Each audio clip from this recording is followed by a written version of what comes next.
मैं भारत के प्रधानमंत्री श्रद्धेय नरेंद्र मोदी जी से यह मांग करता हूं कि बांग्लादेश के हिंदुओं को बचाने के लिए, हिंदू जेनोसाइड रोकने के लिए सैन्य कार्यवाही अगर अपेक्षित है तो हमें करनी ही चाहिए। भारत सरकार को तत्काल प्रभाव से बांग्लादेश सरकार के साथ अपने सारे संबंधों को समाप्त कर देना चाहिए, ताकि उनको समझ में आए कि हिंदुओं के साथ अत्याचार करने पे भारत की सरकार मौन रहने वाली नहीं है। सरकार को संज्ञान लेना चाहिए, नहीं तो बांग्लादेश जैसे पाकिस्तान में हुआ, आज हिंदू नहीं है वैसे बांग्लादेश में भी हो जाएंगे।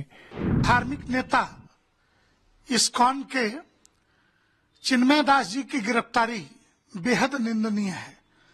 अखिल भारतीय संत समिति लंबे समय से यह मांग करती आ रही है। पिछले 5 अगस्त को जब बांग्लादेश के अंदर शेख हसीना की सरकार को अपदस्थ किया गया, उसके बाद की जो गतिविधियां हैं वो ठीक नहीं है। हिंदुओं का दमन हो रहा है, हिंदुओं की हत्या हो रही है, उनकी दुकानें लूटी जा रही, उनको विभिन्न सरकारी नौकरियों से बाहर निकाला जा रहा है।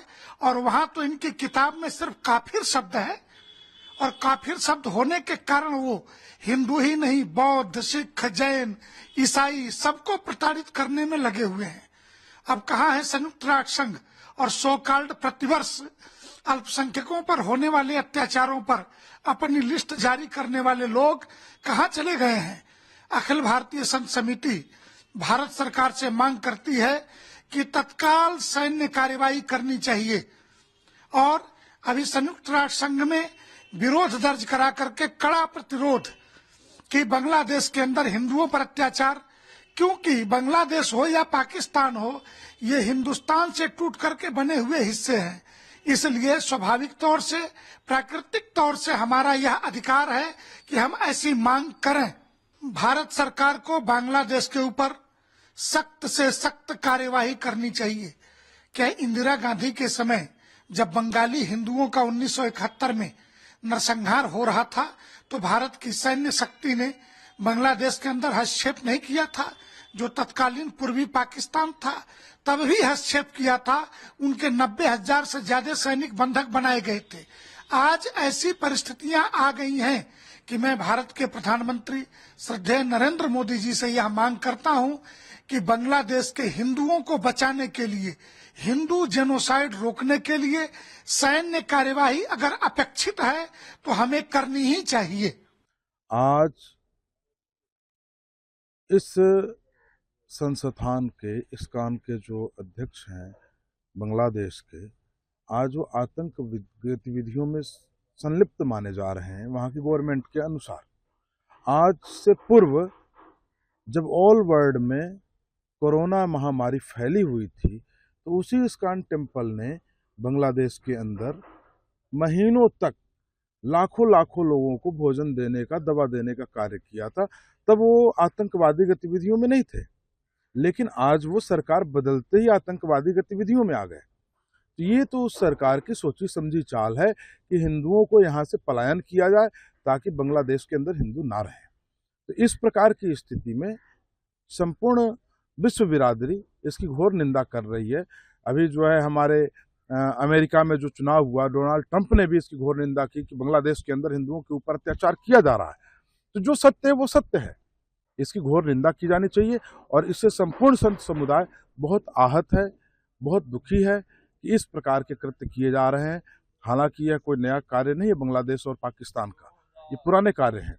बांग्लादेश और पाकिस्तान में हिंदुओं की जनसंख्या जिस हिसाब से घट रही है, ये प्रतीत हो रहा है कि एक सूत्री कार्यक्रम चल रहा है इस्लामिककरण का, जिससे जो है संपूर्ण बांग्लादेश, संपूर्ण पाकिस्तान को, इस्लामिक देश तो है ही है वो, लेकिन उसको और इस्लामिक किया जाए। जो थोड़े बहुत अल्पसंख्यक हिंदू हैं उनको भी वहां से पतन कर दिया जाए, वहां से उनको भगा दिया जाए, या फिर उनको किसी ना किसी गतिविधियों में फंसा करके उनको बंद कर दिया जाए।